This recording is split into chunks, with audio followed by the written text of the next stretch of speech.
The best young Sheldon quotes from every season ranked. Hello everyone, my name is Alana. Welcome to my channel. Before starting the video, please go ahead and hit the subscribe button. And give this video a like. Up. Although young Sheldon has countless unforgettable one-liners, the Big Bang Theory spin-off had at least one quote every season that truly defined the show and its characters. By young Sheldon's finale, the Big Bang Theory's spin-off had outgrown its origins as an extension of the hit sitcom. Characters like Sheldon's father, George Sr., and his mentor, Dr. Sturgis, had become as popular among viewers as the Big Bang Theory's Stuart or Leslie Winkle. Meanwhile, the family sitcom had proven just as quotable as its hangout show predecessor. Young Sheldon's spin-off Georgie and Mandy's First Marriage has big shoes to fill. Fortunately, if young Sheldon's success is any metric, the upcoming sitcom will be able to win over viewers. Even though young Sheldon was set decades before the Big Bang Theory, transplanted its action from California to Texas, and switched formats, the sitcom's characters still soon won over viewers. Young Sheldon's cast of characters was what made the series work, from the rebellious Meemaw to Sheldon's well-meaning but impulsive brother Georgie. A look back on each season's best quote proves how much character comedy was the foundation that underpinned all of young Sheldon's success from its pilot to the series' final. Season 1, Episode 6, A Patch, a Modem, and a Zantac, saw Sheldon dismissed by a visiting NASA scientist who refused to take his suggestions seriously. Undeterred, the ever-confident Sheldon visited the Johnson Space Center with his supportive father George Sr. in tow. There he was informed that his plans were theoretically valid, but the technology required to put his ideas into action did not exist yet. His confidence renewed, Sheldon uttered the unforgettable quote that set his oversized ego in stone for future outings of the show. Self-centered egotism eventually became Sheldon's biggest Big Bang Theory character flaw. But in this early young Sheldon outing, it was entirely justified. Although young Sheldon's title character was always pretty self-assured, he also struggled with confidence like any other kid. What made this quote from a patch, a modem, and a Zantac so great was its glimpse of Sheldon's future self, a character whose brazen self-certainty often got him into trouble. Self-centered egotism eventually became Sheldon's biggest Big Bang Theory character flaw, but in this early young Sheldon outing, it was entirely justified. Sheldon's discovery that he was right, but the world simply wasn't ready for him, was a major reassurance for a character so often isolated and mocked. Although Sheldon got a hard time from his classmates, teachers, his community, and even his own family members at times, that does not mean the show's hero had no one in his corner. Young Sheldon's Mary was fiercely protective of her child prodigy son, defending Sheldon both when he needed her help and when he was entirely in the wrong. Mary remained Sheldon's greatest support throughout the Big Bang Theory, putting aside their differing beliefs to coddle her son, even as he entered his 30s. This was contextualized in Season 2, Episode 5, a research study in Czechoslovakian wedding pastries. When Missy and Sheldon partake in a scientific study of twins, Mary is quick to dismiss George Sr.'s mention of Sheldon's frequent tantrums. According to Mary, these are merely strong opinions, a euphemism that highlights just how much Sheldon's mother strains to defend him, even from his own family. Mary's role in Georgie and Mandy's spin-off will be interesting as it is the first time viewers have seen her without Sheldon, and defending her son was a full-time job in both earlier shows. In Pongo Pygmaeus and a culture that encourages spitting, Sheldon starts an online flame war on the early internet with the support of his colleague and mentor, Dr. Sturgis.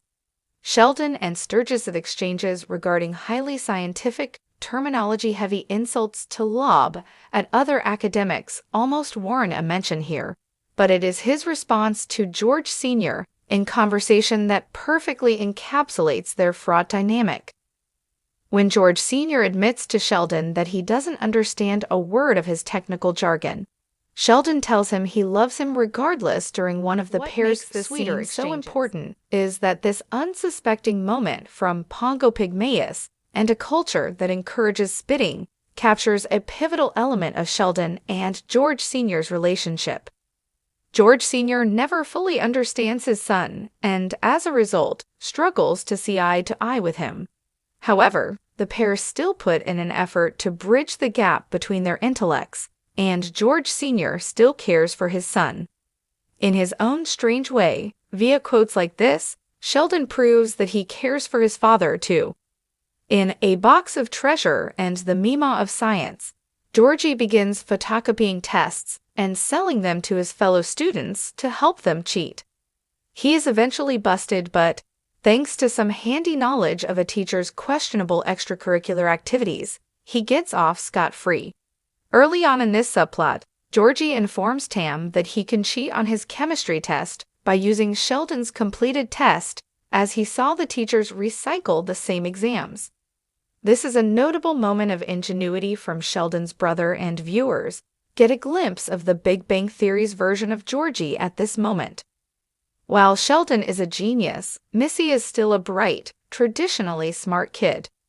In contrast, Georgie is a figure of fun in his family due to his dim wit.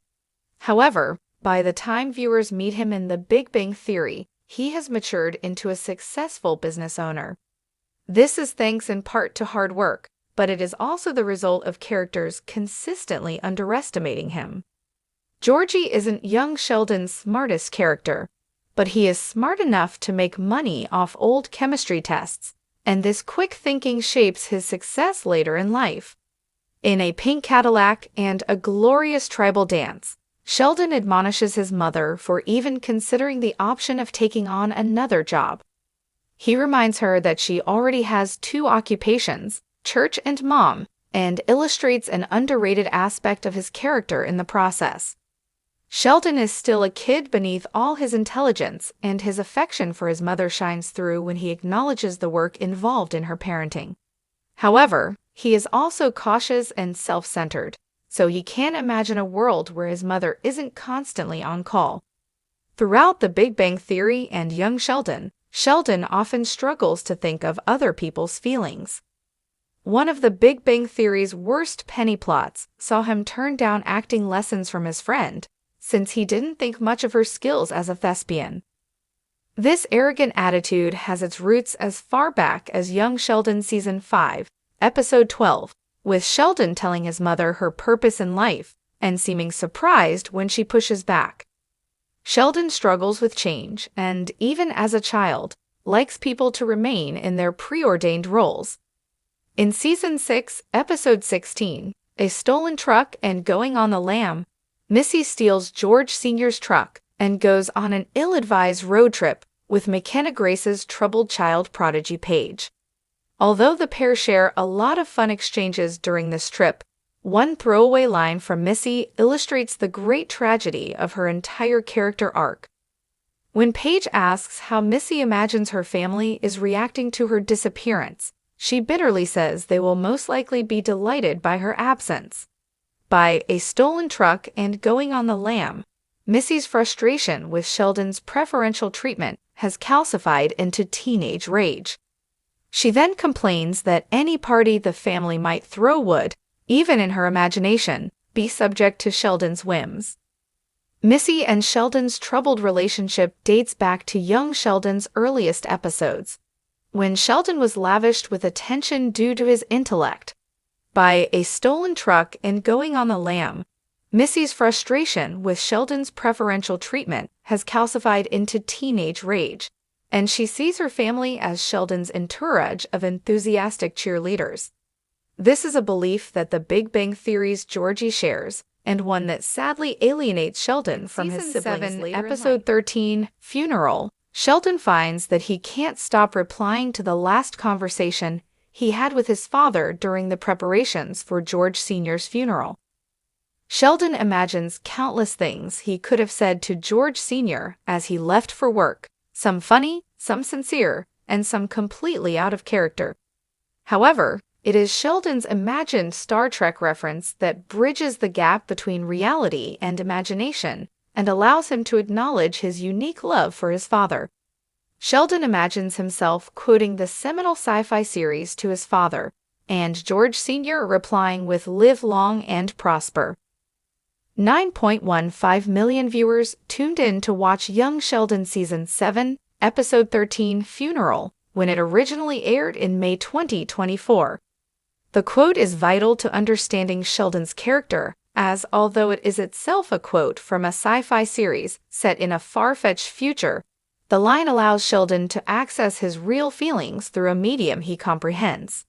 Funeral is young Sheldon's most ambitious episode, and Sheldon's imagined exchange with his father is the closest the show comes to capturing the essence of their imperfect bond.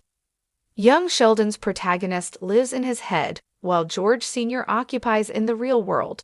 But in this brief scene, the Big Bang Theory's hero imagines connecting with his